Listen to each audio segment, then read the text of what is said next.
everybody.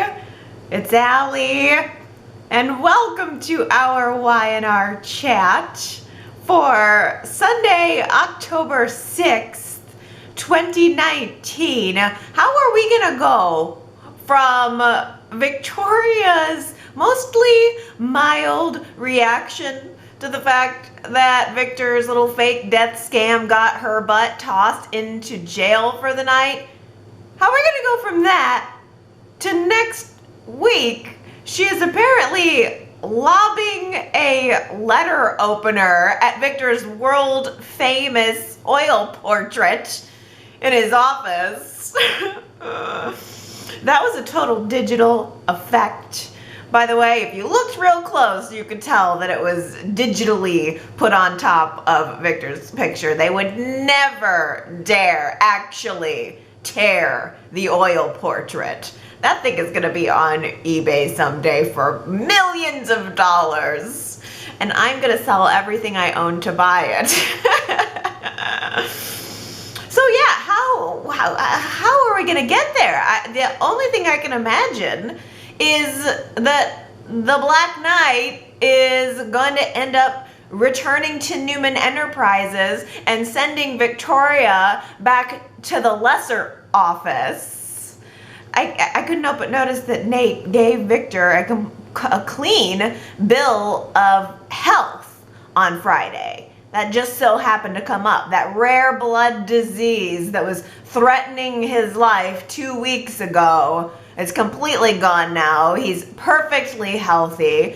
So why else would Victoria be so furious? Victor's got to be going back to work. Surely her vicious attack on Victor's oil portrait had nothing to do with the fact that the other moms at Johnny and Katie's school are mumbling under their breaths about her. Can we just savor this little tidbit for a moment? Because this is more exciting and interesting to me than anything that's going on the show right now.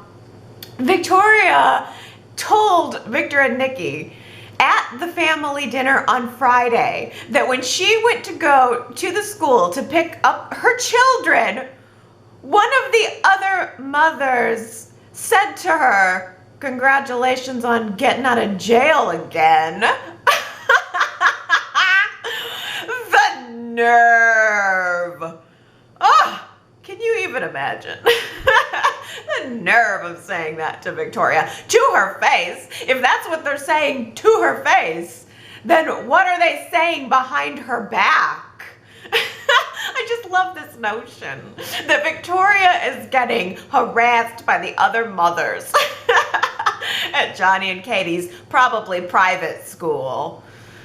Oh, Victoria. Do you remember not too long ago when Reed's friends were calling Victoria the Wicked Witch of the West? Oh, what a world.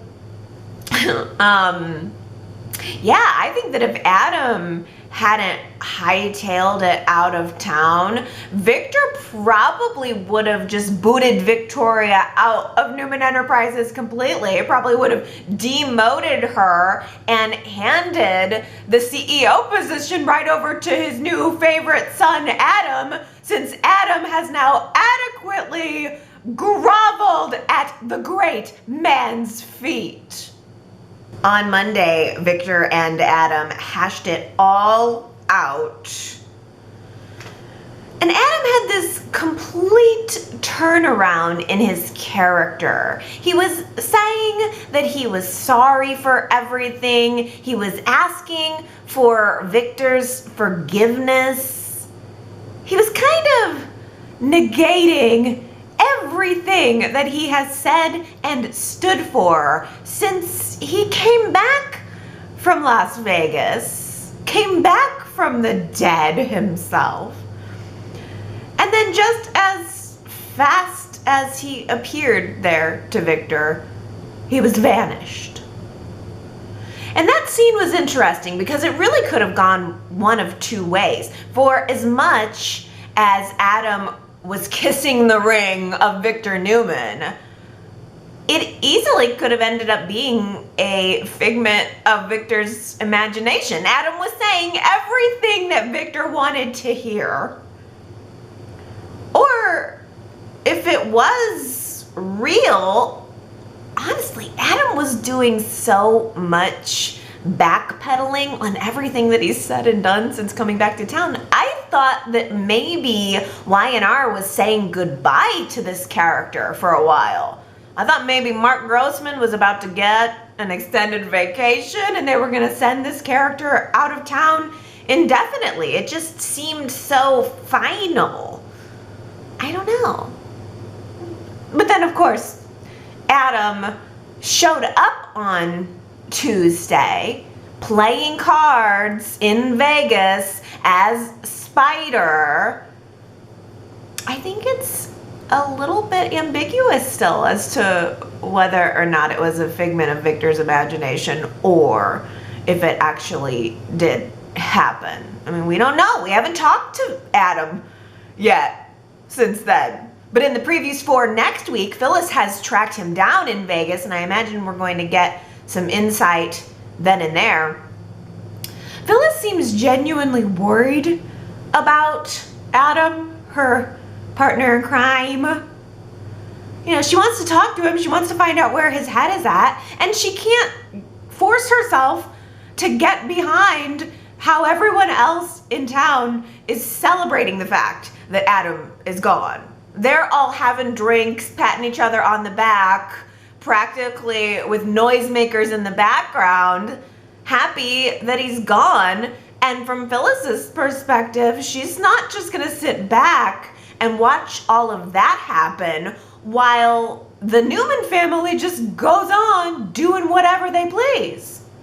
Victor calls a press conference to let the world know that he is really alive and well. Oh, the threat to his life was real, just not the actual death part. That little minor detail. No questions, please. Victor Newman out. I think that everyone should be more angry with Victor. This was his plan. Nick was pressured into going along with it, just like Victoria and Abby and Nate were. No one really wanted to. No one was hot to trot to jump on board with this whole mess. We saw that annoying black and white flashback scene filling us in on the things that really happened 2 or 3 weeks ago, where Victor and Nikki are dropping this plan on everyone, telling them that they're going to fake Victor's death, and it wasn't presented as an option for them. This was the plan. Victor thought that Adam tried to kill him, but he didn't have any evidence, so damn the rest of the world, he was just going to fake his own death and then try to trick Adam into a confession. But then after he got what he really wanted, which was Adam falling at his feet saying, "I am so sorry for everything," Victor apparently, pulled the plug, let Adam go, let him flee town, and he ended up screwing over everyone else in the process, especially Nick. Now Nick is left standing there holding the bag, taking all of the heat from Chelsea, from Phyllis, from Summer. Even Devon gave Nick a little bit of a guilt trip over what the Newman family had pulled. I mean, Devon and Nick did follow it up with a good chat, and I really do like Nick and Devon's nice guy alliance. It ended up good, but why is Nick taking all the heat? If at the end of this whole ruse, Adam had been arrested, if they had completed the plan, then at least there would have been some kind of justifiable outcome. Everybody could say, well, Adam tried to kill Victor. We had to catch him, so don't you understand? Everyone could maybe possibly understand that a little, but no. Everyone now just seems to be so relieved that Victor is alive that they're mostly taking it out on his 3 kids who were just going along with his plan. Chelsea should just let Nick have a pass on this one, don't you think? After she dogged him and left town last year, lied to him and left town last year, I think that she should give Nick just one get out of jail free card with her. Just one time he should be able to get away with something. But instead, Nick tells Chelsea that Victor is indeed alive, and she is immediately furious.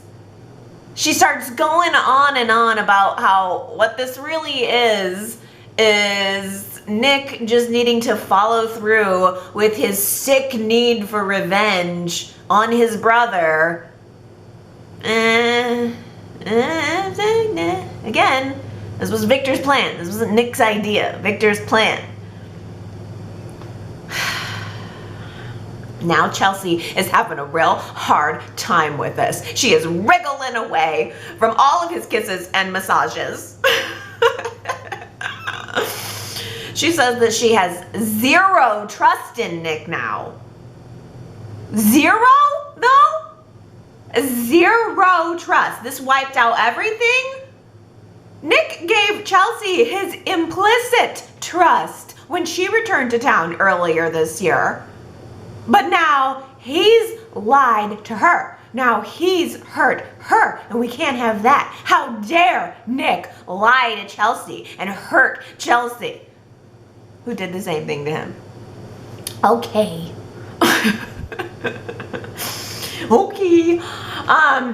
I guess, though, you know, in Chelsea's defense, she does have the burden of now having to tell Connor the truth. Hey, Connor, so good news, bad news. Good news, Grandpa's still alive. Bad news, Daddy's gone forever. No, he's not coming back. No, you can't call him. No, I'm not lying to you about all of this. Sorrings.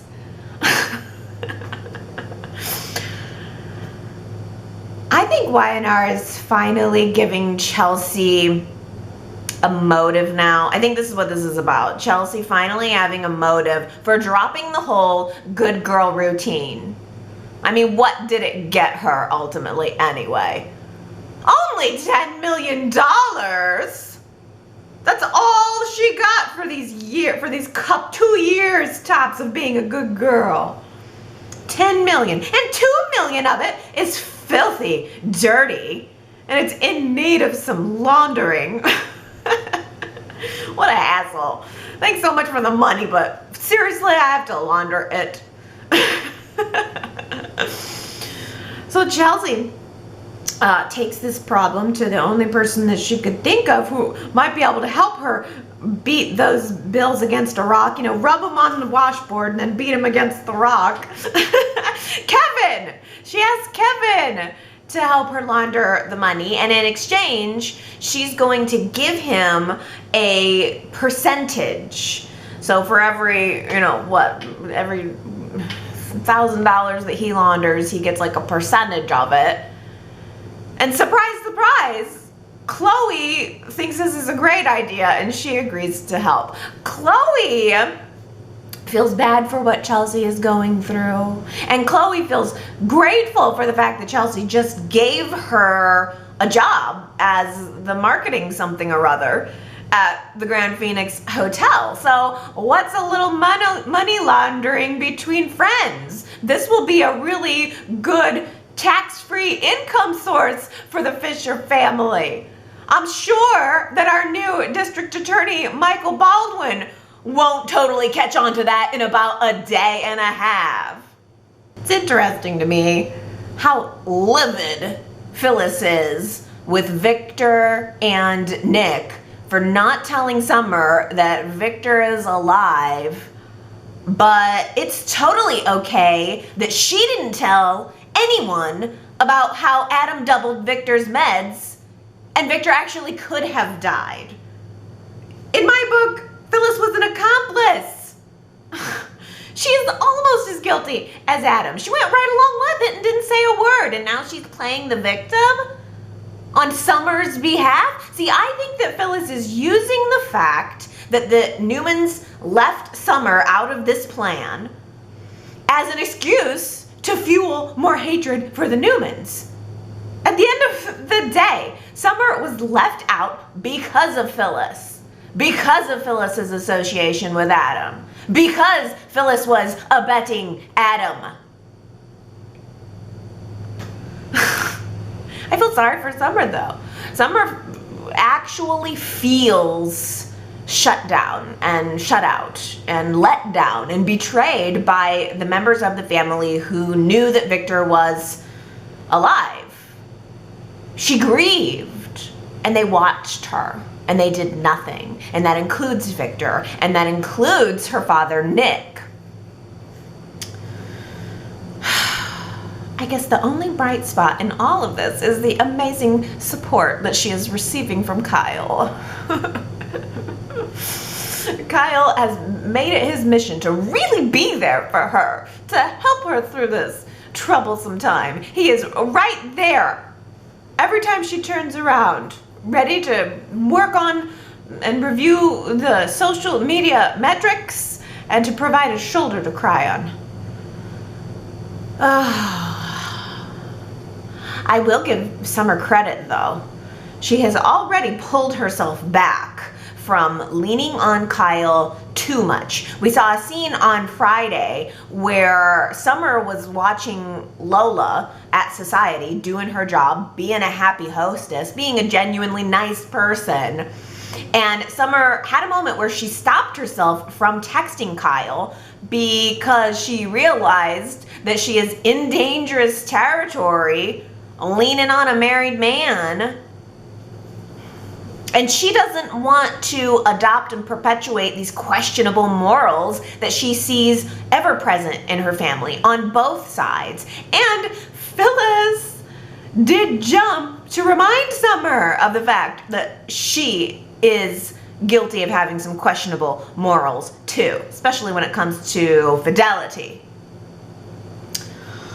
I have really liked Phyllis and Summer's scenes. I think those two actresses have a really good chemistry and I buy them as mother and daughter. I like them hanging out in the park and having coffee or just kicking back at Adam's penthouse, which Phyllis is now occupying. They're having some snacks and enjoying the deluxe accommodations. I mean, they're getting to live the rich, lavish Newman lifestyle, which, by the way, Phyllis seems to have no problem partaking in. Oh, she hates the Newmans, but she does also kind of like their money. She kind of likes the lifestyle of all the money. I think Michelle Stafford is still so great though. Has anyone noticed that she must have gotten acrylic fingernails this week? Because she I don't think she ever had nails before, and now all of a sudden she has them, and she's clicking and clacking them all over the place, and she's such a physical actress. She uses everything in the scene, everything around her and everything on her body, and she's just being a little extra obvious, click, click, clacking these acrylic nails in every scene now. Maybe I'm just annoyed with acrylic nails because I went to Baskin-Robbins for a double scoop of their flavor of the month ice cream on Thursday night, and I normally don't even go through the drive-thru, but they only service the drive-thru. If you go into the actual store, you will be ignored for 20 minutes, but for some reason they give priority to the drive-thru, and I just learned that in my quest for ice cream. So I went through the drive-thru thinking I was gonna get my ice cream quick, and I did get my ice cream quick, but the woman who was working the counter had such long acrylic nails, she couldn't even handle the money. And I gave her my $5 and she was giving me my change back, and she couldn't hold on to the bills and the coins because of the nails, and she dropped some of my money out the window onto the ground. It was maybe only a penny or a nickel or something that actually hit the ground, but I was very upset about it. I didn't show her. She brushed it off. She goes, oh, I think it was just a penny. And it just really bothered me, and it's been sitting with me, and I haven't had a place to really talk about it. The trauma that I went through losing my sixth sense. And so I'm working it out here and now. You know, I mean, money's money, I'm sorry, but I keep my pennies. Pennies become dollars, which become tens, which become hundreds, which become thousands, which someday become an oil portrait. Okay, and ending my acrylic nail rant. I don't mind them, they look nice, but I wanted my change. They get in your way. Nails just get in your way. And I wonder if Michelle Stafford is going to find that they inhibit her physical acting. Oh. Yeah, I really do like Summer and Phyllis though. Summer and Phyllis are very up and down.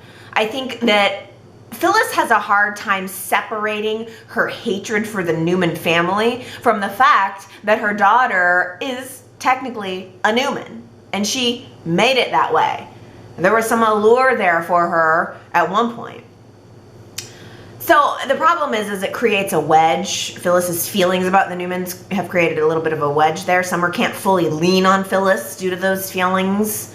And Summer also can't fully lean on Theo, who is apparently going to get fired by Devon next week. I don't know what's gonna be going on with that.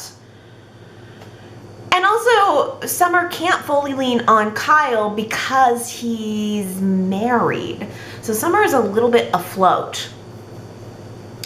I don't know, Kyle and Summer are going to be spending more time together at the office. You know it's true, working some long hours. Kyle is going to be anxious to prove himself worthy of the job that Jack has now bestowed upon him. And I'm really glad that Summer and Kyle are keeping it friendly and professional, but I also wonder if Lola's gonna become paranoid about it. I can almost see flash forwarding a couple of weeks, and Summer and Kyle are working late at the office one night, and Lola stops by to bring her man a sandwich, and she finds Summer leaning over the desk with them. I don't know, I can see it happening. It's classic soap anyway. Who knows? Maybe Lola might end up commiserating with her new best friend Theo after all. Jack leaves Billy and Kyle in charge of Jabot Cosmetics while he goes off with Tracy to write the story of John and Dina.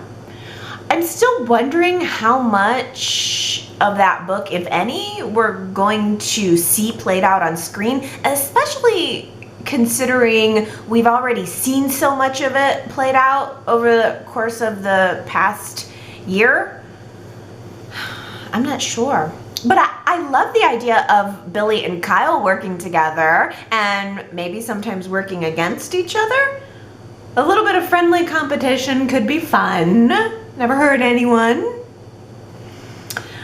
I wonder if Billy is a little offended to not have automatically been next in line just for the straight up CEO position. I wonder if he's gonna be a little sore that he has to share it with Kyle, because Billy is the son of John Abbott. Kyle's the second generation, or the third generation removed. So I wonder if Billy is going to be jealous of Kyle about that, or maybe Billy realizes that he's not fully in the place right now to handle a responsibility like that all on his own. Considering he was multiple personality 2 weeks ago. Billy did have a talk with Jack this week about his average run-of-the-mill, everyday, multiple personality disorder thing that he has going on, but it's totally under control, and he downplayed it and just called it an alter ego. Is that all just being swept under the rug? Are we supposed to forget about everything that happened with Billy and how severe it was? Is that it? We're just supposed to forget? Or is Billy, is it going to come back around on him? Is he ever going to be found out for being the one who tried to kill Adam? Tried to run over Adam? During the father and son talk that Victor and Adam had on Monday, Adam told Victor again that he thought Victor was the one who tried to kill him, and Victor told Adam again that he wasn't.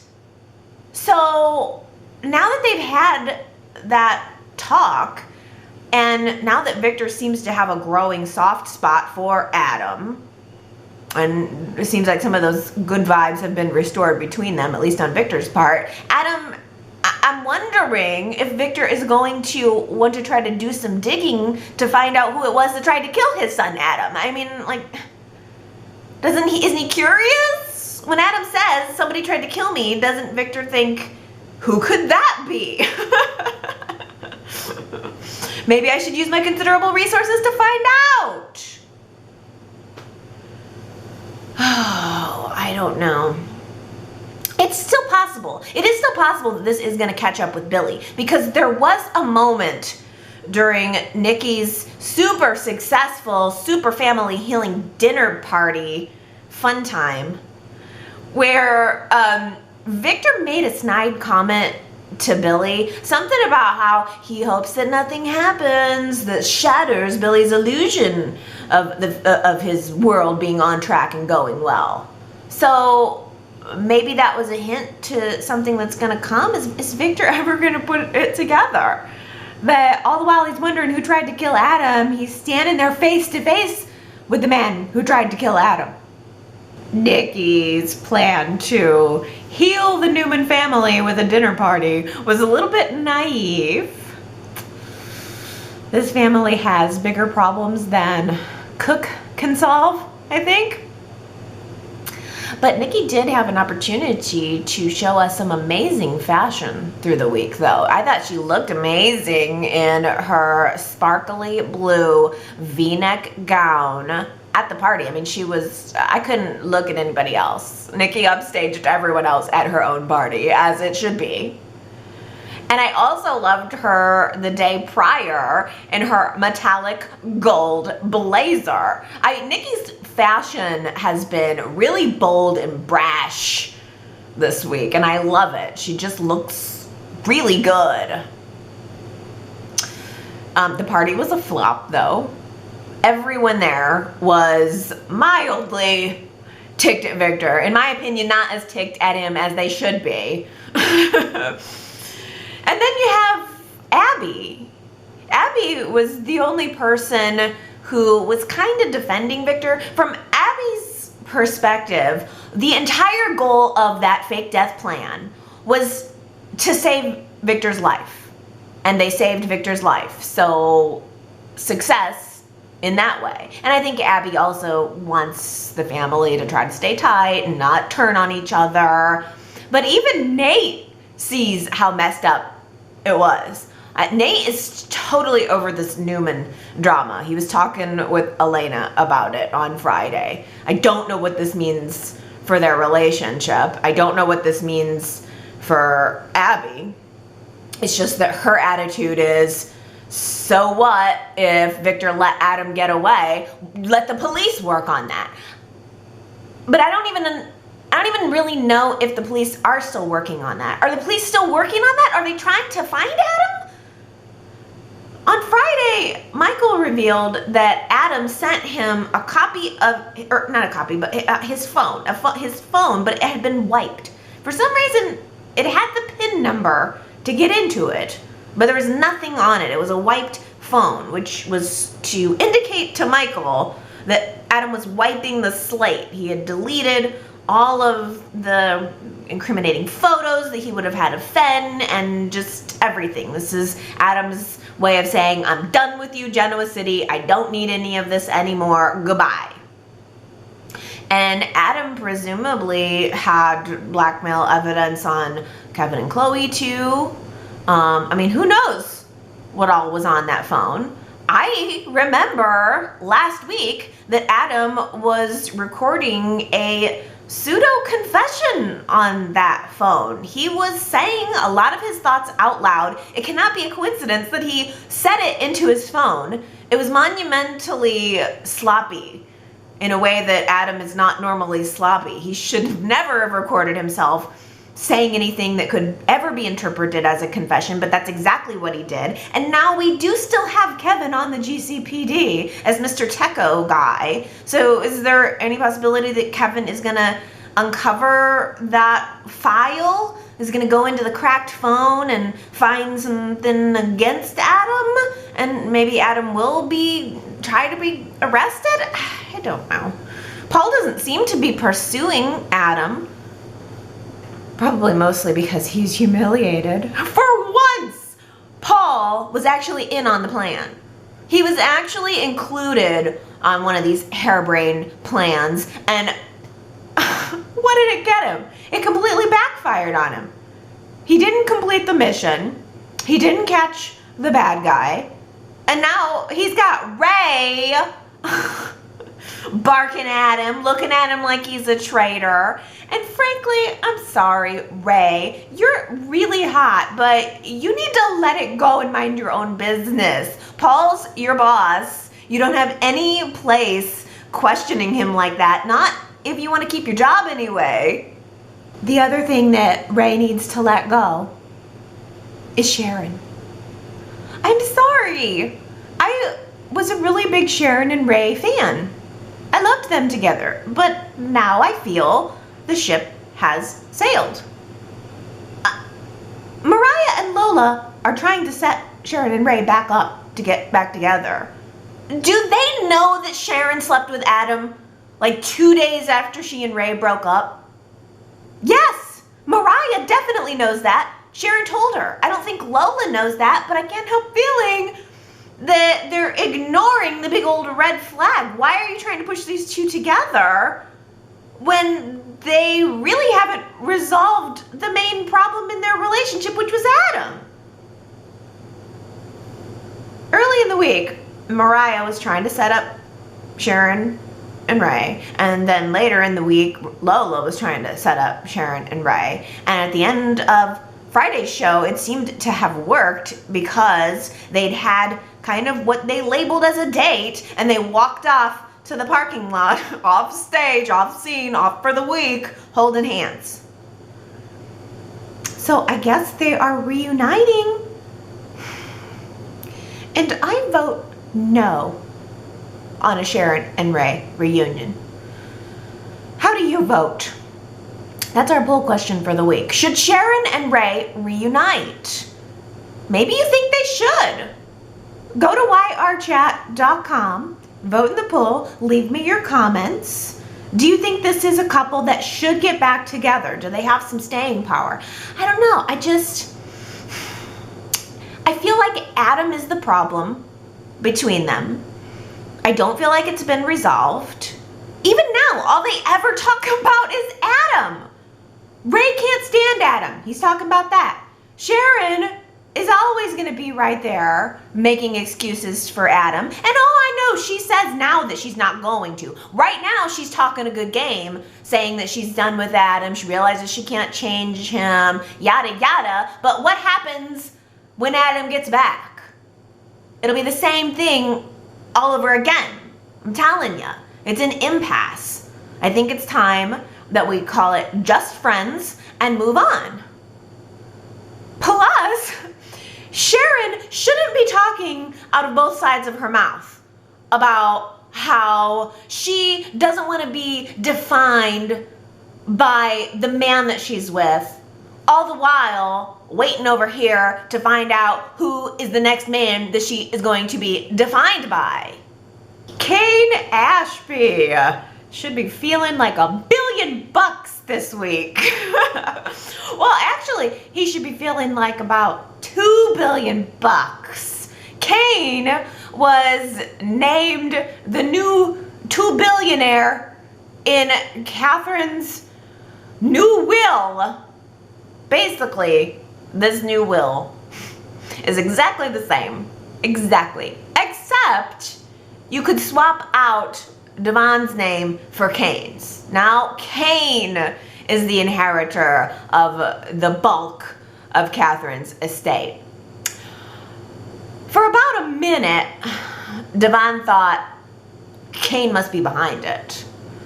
All you have to do is look at who benefits from this, and there you go. There's your culprit. I kind of wish Kane was behind it. To be honest with you, I kind of wish that bad boy Kane was back.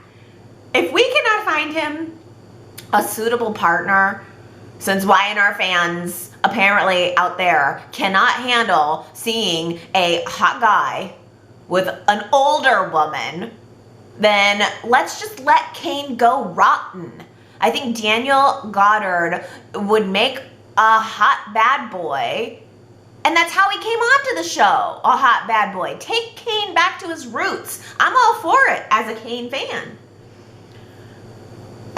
But Kane very quickly squashed Devon's concerns. Kane said that he would never do something like this to dishonor Catherine's legacy. And then Kane offered to go find Chance. He's gonna go investigate, find out where Chance is, and get to the bottom of this whole thing once and for all. First person he went to talk to was the last person who was hot on this trail, Ray. Ray just dropped it. He was looking for Chance for about a minute on Nick's behalf, and then he just quit, never took it any further. So basically, Kane went to Ray, picked right up where he left off.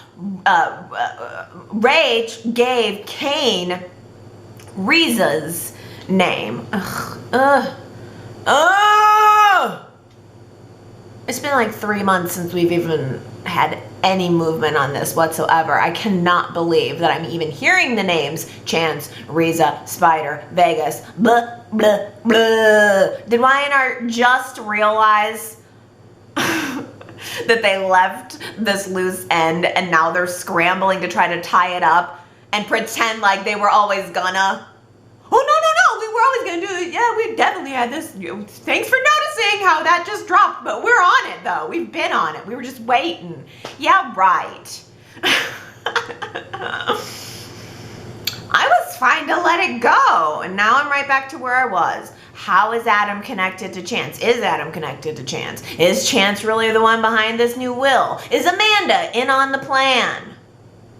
And most importantly, is Elena going to have some strong words for Amanda when they finally come face to face? This week, Elena told Devon that she thought about wishing that she could maybe slap Amanda, possibly, sometime in the future, maybe. Whoa!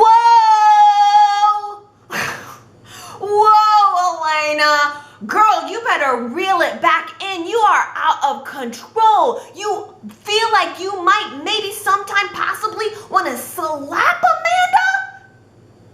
You're a real big marshmallow.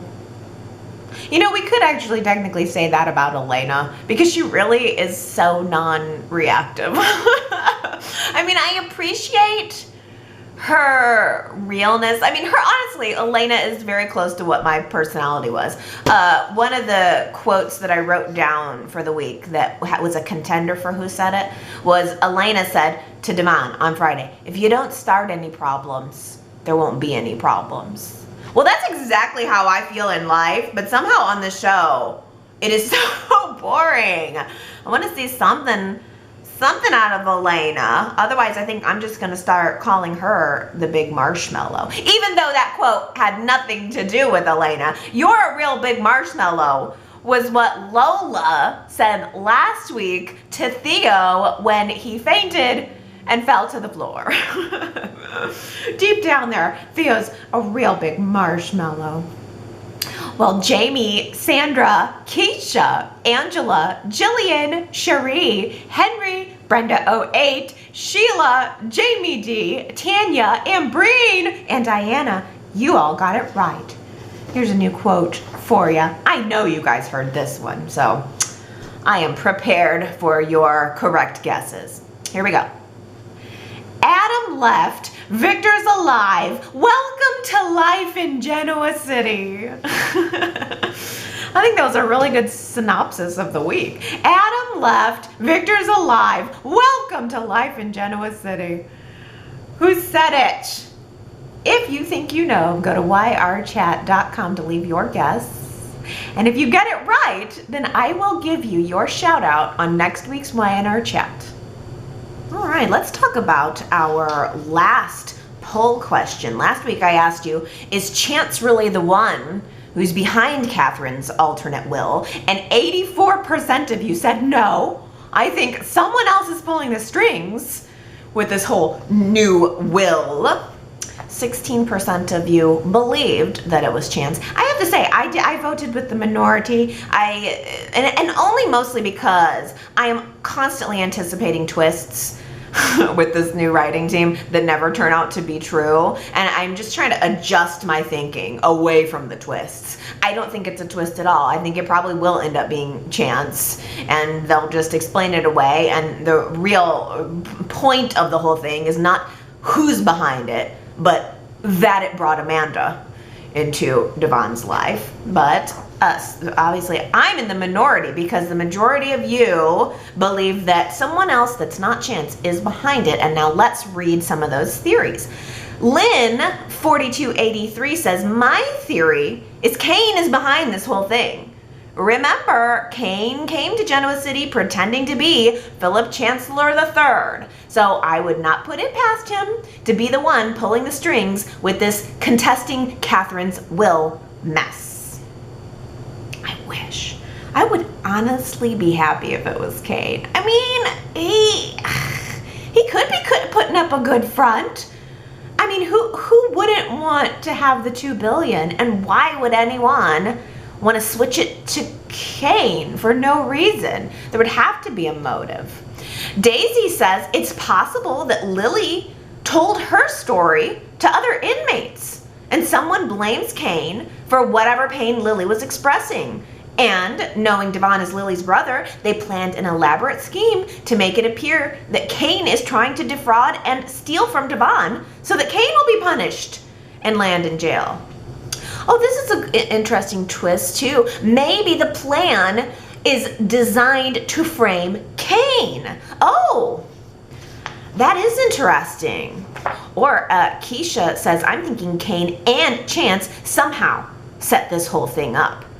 He returned to his con man days while working with the prison system. He met a woman who resembled Hillary and gave her an offer she couldn't refuse. Boy, I'm so much more interested in knowing if Amanda is in on it. That's my big burning question. Or is she just being used as a pawn? I don't know. She's giving me legit vibes. I mean, she keeps going on and on about how she really is a lawyer and she's worked really hard to be it. And I don't know. Is she a con artist or is she on the up and up? That's more so what I'm interested in. But Marianne says, if Kane is the focus of the will, could be Colin instead of Kane or Chance pulling the strings. As for the actor playing Colin being on GH, could there be a possible recast of Colin? Or will Colin have an off-screen deathbed confession like Mr. Sherman, or leave yet another journal or diary like other GC residents? Or maybe Tristan Rogers filmed a video confession in secret. I'm glad to see Daniel Goddard getting more screen time and would like to see Tristan Rogers return, even if it's for a few episodes. Ooh, well, I love Tristan Rogers. I didn't know he was on GH, but you guys told me that from last week. I would love just to have even a little cameo from him. It would be interesting. His name has come up a couple of different times. I don't know how free the actors are to do work when it's in between networks. I'm not sure if he has a clause in his contract that would prevent that, but you also make a good point that he could be recast. That'd be a good way to work Jill into some more future scenes. And I agree with you too. I am just happy to see more Daniel Goddard. Or Goddard. I never know how to say his name. It's probably Goddard. I should get it right. Oh, well, let's see. Gary says, I would welcome seeing Mark Grossman happily ensconced with Chancellor over the blackjack table in Vegas off camera for many, many weeks, giving us all a well-deserved break. Yeah, I know. I have to be honest, I was too. It occurred to me that this could be a goodbye for Adam for now, and I really was not expecting to see him. Seeing him, that shot of his face at the end of Tuesday at the poker table seemed like an ending to me. The fact that in the previews for next week we're seeing him again, that is a little bit of a surprise to me. I could have used a break. Honestly, part of me would be fine with it. And it's not that I don't love the character of Adam, because I do. I just don't love what this writing team has done with this Adam. I'm totally feeling good about Mark Grossman at this point. I think he's been great, but the material is just so back and forth and wish and wash, and I don't know where my emotions should land on this character. I just think Adam has been better, and I could be easily convinced to take a little break for a couple weeks, couple months. Kyle says, well, Billy is about to lose his weekly therapy session slot because Connor is going to be in there 5 days a week. That kid is so screwed. You're so right. Oh, it is awful. I can't believe Adam actually ended up leaving. Yeah, it's like I want to like Adam, but it really feels so opposite of everything that he's said since he's come back, that his kids were number one and he just wanted to focus on being a better father. And this move of just leaving town forever and saying, sorry kid, I'm leaving town forever. It's hard to justify. I understand his motives behind it, but part of being a parent is putting the child first, not your own selfish, feelings or your own even negative feelings about yourself. I don't know. I don't like the move. Tiffany says, Adam always chooses to run. That's why he's died and come back to life, 3 times now? Because he runs when things get hard or when he screws things up for himself. And he doesn't care about who he hurts. That's why Chelsea didn't want him getting close to Connor when they all came back, because she knew this would happen again. And she was right. And now Connor is the one who gets to carry the burden and question why his dad won't stay for him. Oh, Tiffany, I cannot argue that. It also does kind of validate Chelsea's hesitance to let Adam close to Connor, although I'm sure you could argue that Chelsea's hesitance to let Adam close to Connor contributed to his feelings of not being included in the family. But yeah, it's a little tough to defend this move. It's a little tough to defend the running away. But Jamie was at home watching the end of that sequence on Monday between Adam and Victor. And her husband was watching it with her. And he's not a normal, full, everyday watcher of Y&R. He was just kind of dipping in for this scene. And her husband's initial reaction to watching it was, oh, Victor dreamed that. It wasn't real. So Jamie says, maybe let's bear that in mind. Maybe Victor is still all screwed up on the wrong dosage of drugs, and he dreamed up the whole interaction, and he is helping a non-remorseful Adam escape. Or he dreamed up that whole interaction. Yeah. See, I'm kind of wondering that too. I I initially thought to myself, was that a dream or was that reality? So it wasn't just you. And Superplex had mentioned that it was possible that everything that happened on Monday was just a figment of Victor's imagination. I think that's still totally plausible. We don't know yet. But it was kind of cool. I mean, at the end of that scene, Victor was sort of staring off into space. You know, it didn't look like he helped Adam. It just almost, the way he came to and he seemed confused when Nikki came into the room. I think it's absolutely reasonable that anyone would assume that Victor dreamt it. I mean, especially given how Adam was groveling. Especially given the fact that conversation went exactly the way that Victor would have wanted it to. So I wouldn't be surprised in the least if we end up finding out that was all a dream. Who knows? But it's clever. I did like it. I liked that it was ambiguous. And that gives us a little something to chew on for the next couple of weeks and wonder. Well, switching gears here, Gary says, I wonder if Y&R isn't telling the story of John and Dina Abbott as a tribute to the Alzheimer's victim, Dina. Gary says maybe they feel that they need to do some kind of honor to her character, and to the life that she led, you know, in a special way, given the horrific illness that is taking her life. I don't know how they'll present it or how long it will take Jack and Tracy to write this book.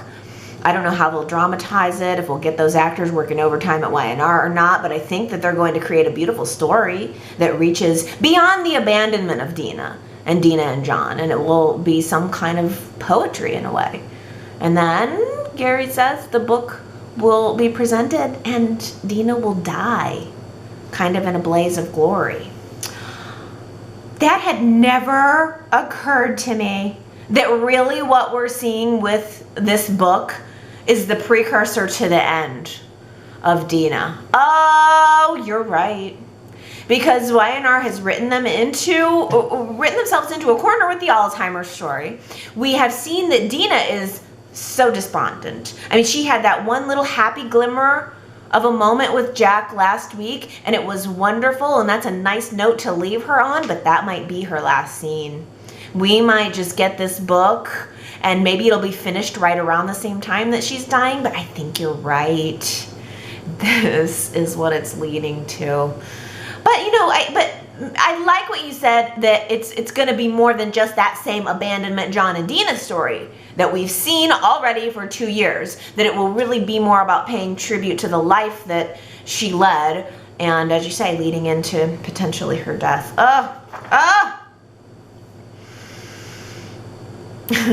Well, speaking of John Abbott, Keisha says, if Billy told his father, John Abbott, that he had multiple personality disorder, the last thing he would do is give the gambling addict, attempted murderer, family village idiot, the family company to run into the ground. What is Jack thinking? Oh, Keisha, I think we're just supposed to forget about all of that now. I mean, there's a lot of things that you kind of have to let go just to be able to go along with the story, and to not hate everyone. All the characters on the show are so despicable if you really, really think about it. Nobody's pure, nobody's good, and I think the problem is that Y&R is just expecting us to reset on Billy after 2 weeks. It's ridiculous. I mean, I can let go the gambling, but I can't let go everything with Adam and the multiple personality disorder. That was so recent. Yeah, I don't know. Ellen says Billy is as much guilty of attempted murder. He's much guiltier of attempted murder than Adam is, but Billy gets off scot-free and also gets a big promotion at Jabot. Oh, that's an interesting point. So Billy actually knew and tried to kill Adam, whereas Adam had this sort of cognitive dissonance about what he was doing with Victor's meds. But they are very close. They are very similar. Billy gets off. He goes about his happy life with Victoria, gets a promotion at Jabot, while Adam is now run out of town and presumed to be the scumbag of the earth. Yeah. I know. Superplex says the authorities, the police chief Paul Williams and the DA Michael Baldwin raised such a big fuss over Adam getting away with attempted murder. Really? What about the total and reprehensible decision to let Chloe, Michael's brother's girlfriend, get away with just a slap on the wrist after she tried to kill Adam? There's another good example. Superplex, there's another attempted murder that would just let go. But you're right, it does not extend to Adam. I think it's because Adam is a unique character. He's bred to be bad. Maybe that's it. He's always been bad from the beginning. It was really, I guess, only a small, wonderful window of time where he was anything other. Well, speaking of Kevin and Chloe, Diana says, I'm curious to see how Kevin plans to clean the money. Well, what will he do, I wonder? It reminds me of the series Ozark on Netflix with Jason Bateman. He and his family are forced to launder money, which they believe will be a one-time deal, and they soon realized it was a never-ending cycle of problems that never seemed to end for the family. I keep thinking I want to see that series. I like Jason Bateman. Keep thinking I want to see that Ozark series, but it might be a little too dark for me. Maybe that's something I could pick up this winter. But also, I have to say, I have no idea what it means to launder money. No clue. Where do you start? What do you do? I don't know. What is it? You're just slowly, spending the bills around town? Is that, I don't get it. Because you got to get the money back too. I don't know. I don't know what money laundering is. Does anybody want to fill me in and speculate on how the heck Kevin's going to do that? Please feel free. Daisy says, Chelsea is one to talk. Aside from being a former grifter, she bailed on Nick and Christian without a word. Chelsea also stole money and hit Sharon, and now she's involving Kevin in her money laundering scheme. So she's not the best person to criticize a plan that was not meant to hurt anyone, but protect Victor and his family. Oh, that's a good point. Yeah, nobody's hands are clean. Everybody on this show is guilty, guilty, guilty. And so we all can't help but notice all the hypocrisies. It's just who's guilty right now and who's holier than thou right now judging it. It's always kind of the same thing. But it's so interesting. There's a lot of that hypocrisy going on right now. I mean, all of these comments about Adam and Billy and Chloe and Kevin, and I was talking about Phyllis and Chelsea. I mean, all of these people are just big old hypocrites. I guess it's the nature of soaps. If you've been around long, if any character's been around long enough, then they're a hypocrite. And if they are new on the show and not doing anything dramatic, then they're boring. You can't win. Leslie says, I cannot tolerate Ray's upset about Adam leaving town without paying for switching Victor's pills when he let Mia leave town without paying for attempted murder on Lola. There's another one. Oh my gosh, Leslie, yeah. There's Ray's hypocrisy. He wants Adam to pay for his attempted murder, but not Mia. Oh, that's so funny. Wow. I don't remember it ever being like this before. It's almost like, I don't know, is it this writer? I don't remember this being so prevalent, this hypocrisy. Well, Diana, this is good, says, whatever happened to Lola's father? I don't really know why he was brought onto the show just for a couple of episodes. What purpose did it serve? I can't say that I don't mind not seeing him, though, as I wasn't too keen on his character.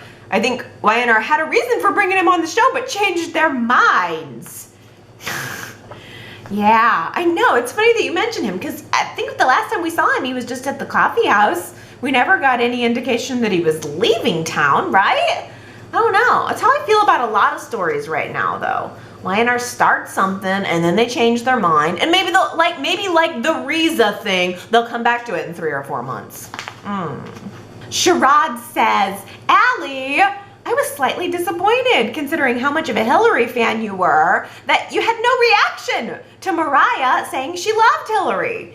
even though the relationship on the show seemed to present a different story.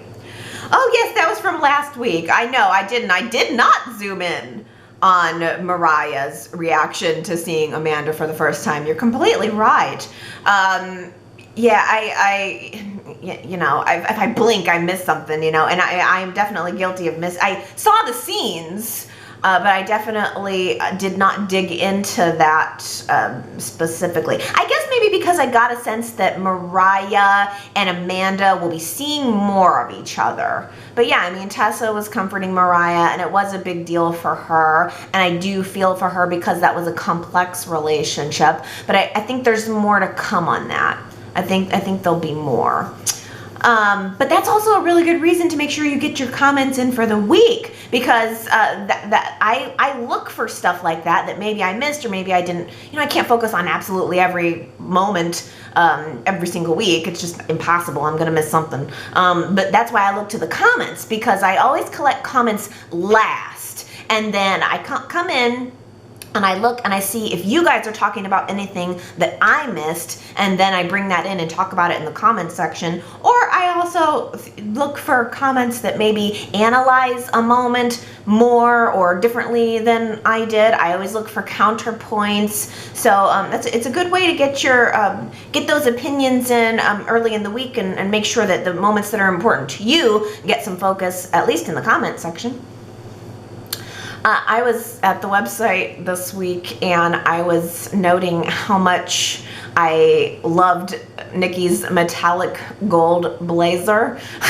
And I commented, my grandest goal in life is to get to the point where I can roll out of bed in the morning, toss on my metallic gold blazer, and hang around the house planning family dinners. And Laura chimes in saying, don't forget, you gotta be with full makeup on, wearing stilettos, because of someone coming to call. These people go to each other's homes in the middle of the day during work hours for 5 minutes. Yes, I know, that is the life I would like to lead. It's really good to have you back though, Laura. Probably for, I don't know, I haven't heard from you for like a month. And I have been thinking, oh, I miss Laura. So I'm so glad you're back. Keep them coming.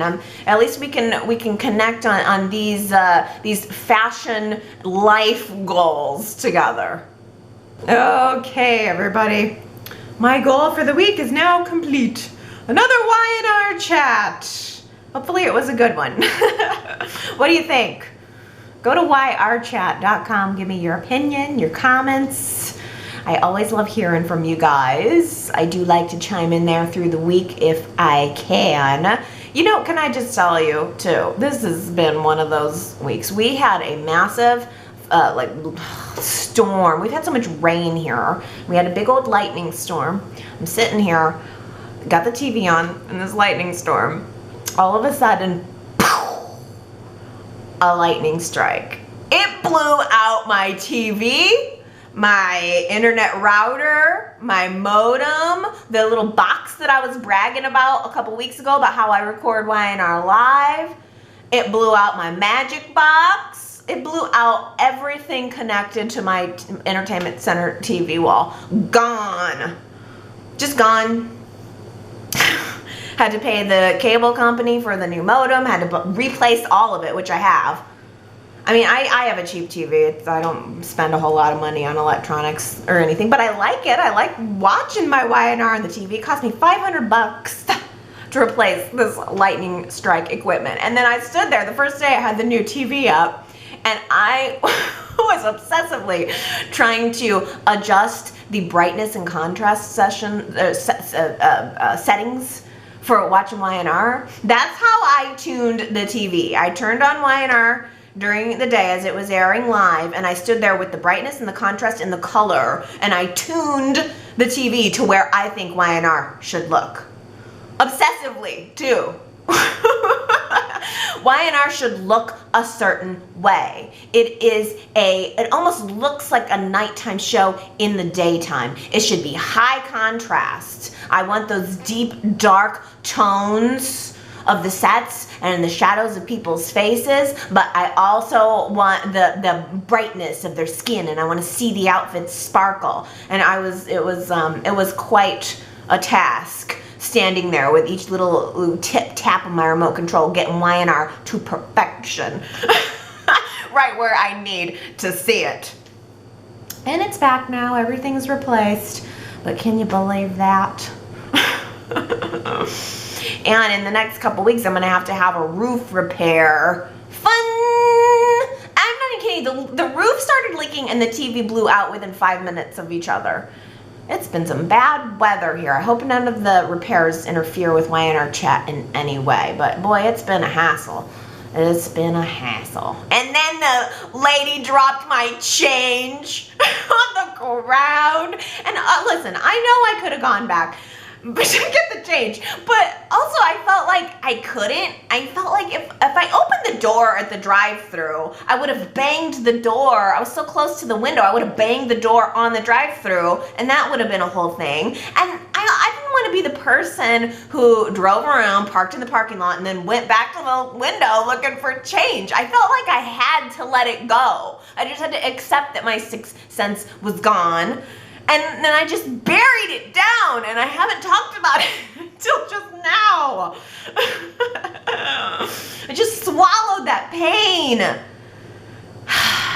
I'm like Adam in that way, and then I'm just in a constant pain. Maybe I should just leave town. I'm sure there's other ice cream chains that would be happy to take my money and give me back the correct change. It's just those acrylic nails, man. They just get in the way. I had longer nails till I had my kid, and then I can't very well go changing a diaper with long fingernails. Maybe I'm just jealous. Maybe I just missed my nails. Okay. I'm digressing big. At least I do it at the end. All right, everybody, I'm gonna get going, but I sure do love you, and I sure do appreciate you. Go to yrchat.com to get those comments in, vote in the poll, see all the goodies that I got there all week long, chat with me about the show throughout the week, and I will be back next Sunday to do this all over again. Okay, I love you guys. Bye.